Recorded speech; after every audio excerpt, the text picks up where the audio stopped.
Shalom Bapak dan teman-teman, pada video ini kami kelompok 3 dengan anggota Pasca, Riva, dan Rona akan mempresentasikan hasil analisis kami mengenai film Justice League.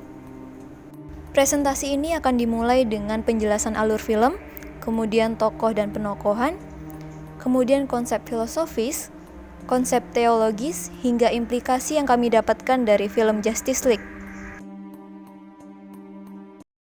Film Justice League. Alur film ini yaitu campuran, karena di tengah film ada flashback mengenai 3 kotak ibu yang disimpan di 3 tempat yang berbeda. Ceritanya dimulai ketika Bruce atau Batman dan Superman bekerja sama mengatasi kejahatan. Namun suatu hari Darkseid membunuh Superman sehingga kejahatan di bumi semakin merajalela. Lalu muncul Steppenwolf, yaitu kaki tangan dari Darkseid. Steppenwolf memiliki pasukan yang dijuluki para Demons. Tujuan Steppenwolf adalah mencari dan menguasai 3 kotak ibu agar dapat menghancurkan bumi. Akibat Bruce hanya tinggal sendiri, ia mencari orang-orang yang punya kekuatan super untuk membantunya. Ada 4 orang yang bergabung, yaitu Diana, Victor, Barry, dan Arthur. Bruce menamai timnya Justice League. Steppenwolf berhasil menguasai 2 kotak ibu. Adapun 1 kotak ibu lagi berada di dalam tanah. Bruce dan tim menggunakannya untuk membangkitkan Superman. Tapi setelah itu Steppenwolf berhasil merampas kotak ibu lalu pergi jauh. Di markasnya, ia menyatukan ketiga kotak ibu agar bumi bisa dikuasainya. Ketika hal itu terjadi, tim Justice League datang sehingga terjadi perlawanan antara mereka. Setelah cukup lama, tim pahlawan hampir menyerah, tapi Superman datang dan berhasil menghabisi Steppenwolf. Tokoh dan penokohan. Pertama, Bruce Wayne. Dia adalah seorang Batman, karakter seorang lelaki pemberani, optimis, dan mau maju. Kedua, Clark Kent sebagai Superman dengan karakter seorang laki-laki yang merupakan penyelamat bagi masyarakat dan dunia. Tiga, Diana, seorang Wonder Woman yang memiliki karakter pemimpin. 4, Victor Stone, seorang cyborg yang tidak menerima keadaan dirinya sebelumnya, namun kembali hadir bersama timnya untuk menyelamatkan dunia.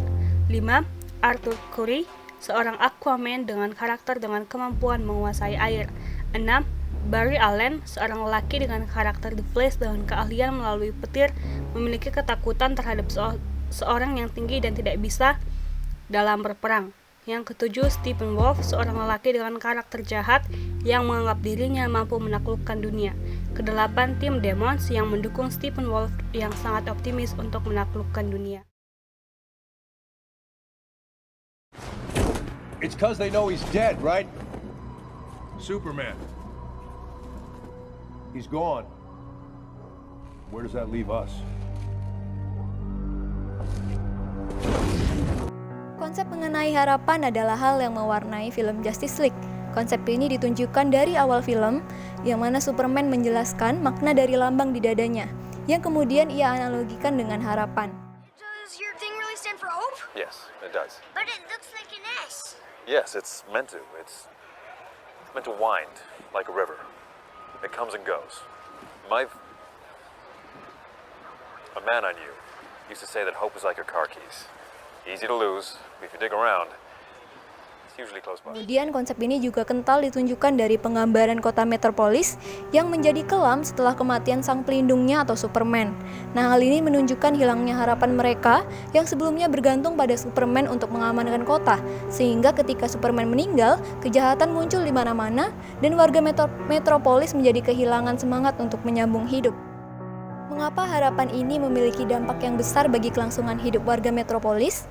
Menurut Sander, harapan itu mengandung tujuan atau goals yang merupakan objek, pengalaman, atau hasil yang kita inginkan. Juga tekad atau willpower yang merupakan kekuatan pendorong atau wadah dari tekad dan komitmen kita yang dapat membawa kita kepada tujuan. Nah, hal ini juga dituliskan oleh Lois Lane dalam artikelnya setelah kemenangan tim Justice League melawan Darkseid di akhir film. Nah, cahaya dari kutipan tersebut tentu merujuk kepada harapan, yang mana Lois Lane menyatakan bahwa harapan itu menunjukkan kemungkinan-kemungkinan baru dan menantang kita untuk mengejarnya. Akan tetapi, harapan ini bukanlah perbincangan baru bagi manusia. Konsep mengenai harapan sudah ada sejak zaman Yunani kuno, yang dapat kita temukan dari kisah Pandora oleh salah satu penyair tertua dari Yunani yang bernama Hesiod. Kisah ini dituliskan dalam 2 puisinya yang berjudul Theogonia atau Theogony dan Kakamere atau The Works and Days. Dikisahkan bahwa Pandora merupakan perempuan pertama yang diciptakan atas instruksi Zeus sebagai hukuman kepada manusia karena Prometheus yang merupakan pencipta dari manusia mencuri api dari para dewa dan memberikannya kepada umat manusia. Pandora kemudian diberikan sebuah kotak dengan pesan untuk tidak pernah membukanya. Singkat cerita, Pandora diberikan kepada Epimetheus yang merupakan saudara Prometheus, meski telah diperingati untuk tidak pernah menerima hadiah dari Zeus. Kemudian karena rasa penasaran dari Pandora, Pandora membuka kotak yang tadi diberikan kepadanya. Nah, ternyata dari sana keluarlah semua kejahatan dunia yang menjadi titik awal hilangnya kesempurnaan dari bumi.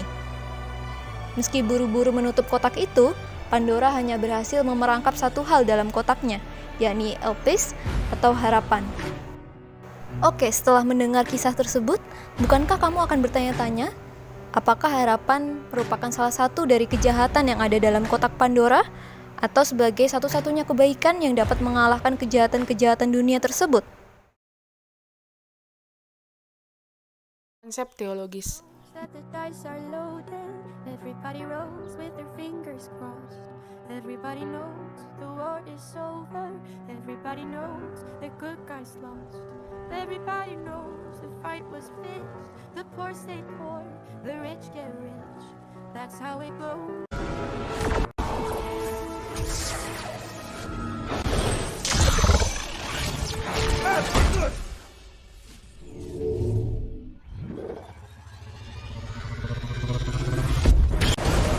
This guy's still bothering you?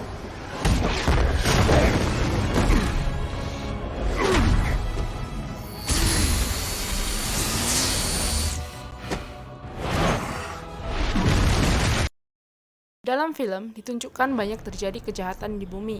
Kejahatan bersumber dari dosa manusia. Adapun harapan manusia untuk selamat dari kejahatan adalah pertolongan dari pahlawan. Superman dan Batman adalah pahlawan yang melindungi bumi dari kejahatan. Suatu hari, Darkseid membuat kekacauan di tengah kota. Superman dan Batman segera menghadang Darkseid. Kedua pahlawan berjuang untuk menghadapi Darkseid, tapi akhirnya Superman terbunuh. Hal itu membuat manusia sangat sedih karena kehilangan satu pahlawan. Superman merupakan metafora Kristus, yaitu pahlawan yang melindungi dan menyelamatkan manusia dari kejahatan. Kristus adalah juru selamat bagi manusia. Dia lahir di dunia dengan mengenakan natur manusia untuk menebus dosa umat pilihannya. Menurut Calvin tahun 2000, bahwa sangat penting bahwa dia yang akan menjadi penebus kita adalah Allah dan manusia sejati. Sebabnya dia harus menelan maut. Yesus mati dan bangkit pada hari yang ketiga, sehingga kematian serta kegelapan telah dikalahkan. Kristus menjadi pengharapan sejati bagi manusia berdosa. Kristuslah jaminan akan keselamatan, yaitu kehidupan kekal. Dalam Kisah Para Rasul 4 ayat 11-12 tertulis bahwa keselamatan hanya ada di dalam Kristus. Implikasi melalui film Justice League adalah nilai moral tentang pengharapan dan pantang menyerah dalam melakukan kebenaran. Film ini mengajarkan kita untuk tetap berharap kepada Kristus Yesus dan tetap mengetahui apa kelemahan dan kelebihan dari diri kita sendiri, dan kita bisa menggunakan semuanya untuk kemuliaan Tuhan saja. Berikut adalah referensi yang kami gunakan dalam menganalisis film Justice League.